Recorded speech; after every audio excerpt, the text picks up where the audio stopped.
ভীষণ পজিটিভভাবে দেখছি, কারণ নাগরিক সমাজ এই প্রেশারটা সিবিআই এর ওপর, প্রশাসনের ওপর রাখতে পেরেছে। আমরা রাস্তা ছাড়বো না যতদিন না জাস্টিস আসছে।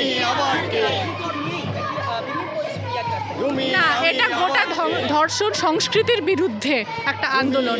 আরজিকর একটা ঘটনা, কিন্তু আরজিকর কোনো বিচ্ছিন্ন ঘটনা নয়। আজকে সারা ভারতবর্ষে প্রত্যেক 16 মিনিটে একটি ধর্ষণ হয়, প্রত্যেক দিন 87টি ধর্ষণ হয়। কাজেই আরজিকরের ঘটনা একমাত্র ঘটনা নয়, এবং আমরা সমস্ত ধর্ষণের বিচার চাই, ধর্ষণ সংস্কৃতিকে প্রতিরোধ করতে চাই। মূলত দাবি যারা পারপিট্রেটার্স, যারা অ্যাকিউজ, তাদেরকে রিফর্মেটরি এক্সেম্পলারি পানিশমেন্ট, নট ক্যাপিটাল পানিশমেন্ট। কারণ ক্যাপিটাল পানিশমেন্ট একটি নাশকতামূলক পানিশমেন্ট, ডিস্ট্রাকটিভ পানিশমেন্ট। আমরা জানি বিগত দিনেও ইতিহাসে ক্যাপিটাল পানিশমেন্ট নিয়ে কোনো রেপ কালচার, মলেস্টেশন কিছুই বন্ধ করা যায়নি। এটা একটা স্টেট ফেলিয়ার হিসেবে আমরা দেখি।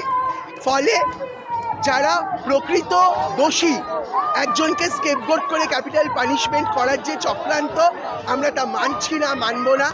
অবিলম্বে যারা প্রকৃত দোষী, এই হিনিয়াস ক্রাইম যারা ঘটিয়েছে, no leniency should be, zero tolerance, no leniency should be allowed in the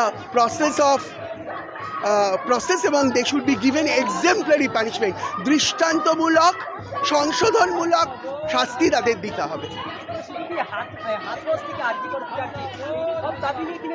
অবশ্যই, কারণ আমরা দেখেছি বারবার শাসকের ভূমিকা, শাসক বারবার এই রেপ কালচারকে কোনোভাবে বন্ধ করতে না পেরে বারবার তাকে অ্যাপ্রোপ্রিয়েট করে ভিকটিম ব্লেমিং এবং ভিকটিম শেমিংয়ের যে স্কুল অফ থট, তাকে অ্যাপ্রোপ্রিয়েট করে বারবারই ড্যামেজ কন্ট্রোল করতে গিয়ে তিনি সিকিউরিটি দিতে মহিলা, ট্রান্স মহিলা, এলজিবিটি মানুষকে ফেল করেছেন, এবং এই ড্যামেজ কন্ট্রোল করতে গিয়ে তিনি বারবার ভিকটিম ব্লেমিং এবং ভিকটিম শেমিংকে হাতিয়ার করেছেন। তাকে আমরা তীব্রভাবে কন্ডেম করে এই মিছিল থেকে।